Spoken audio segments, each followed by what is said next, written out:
আসছি পরবর্তী খবরে। মন্দিরে দর্শনের জন্য টোকেন নিতে গিয়ে তিরুপতিতে পদপিষ্ট হয়ে মৃত্যু হয়েছে 6 জনের। পদপিষ্ট হয়ে মৃত্যু হয়েছে 6 জনের, একই সঙ্গে আহত হয়েছেন 7 জন বলে জানা যাচ্ছে প্রাথমিকভাবে। ঘটনা ইতিমধ্যে শোক প্রকাশ করেছেন অন্ধ্রপ্রদেশের মুখ্যমন্ত্রী এন চন্দ্রবাবু নাইডু।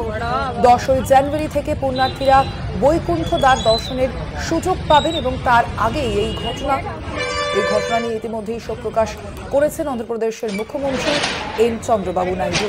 তিরুপতিতে পদপিষ্ট হয়ে মৃত্যু হয়েছে একাধিকের, পদপিষ্ট হয়ে আহত হয়েছেন 7 জন, এমনটাই জানা যাচ্ছে প্রাথমিকভাবে। মন্দির দর্শনের টোকেন নিতে গিয়েই পদপিষ্ট হয়েছেন দর্শনার্থীরা। মন্দির দর্শনের টোকেন নিতে গিয়ে তিরুপতিতে পদপিষ্ট হয়ে মৃত্যু হয়েছে 6 জনের, 7 জন আহত হয়েছেন বলে জানা যাচ্ছে। 6 জনের মধ্যে কয়েকজনের মৃত্যু হয়েছে বলে জানা যাচ্ছে, 7 জন আহত হয়েছেন বলে প্রাথমিকভাবে জানা গিয়েছে। এই ঘটনায় ইতিমধ্যেই শোক প্রকাশ করেছেন অন্ধ্রপ্রদেশের মুখ্যমন্ত্রী এন চন্দ্রবাবু নাইডু। 10 জানুয়ারি থেকে পুণ্যার্থীরা বৈকুণ্ঠ দ্বার দর্শনের সুযোগ পাবেন এবং তার আগেই টোকেনের জন্য, মন্দির দর্শনের টোকেনের জন্য সেখানে গিয়ে পদপিষ্ট হয়ে মৃত্যু হয়েছে একাধিকের।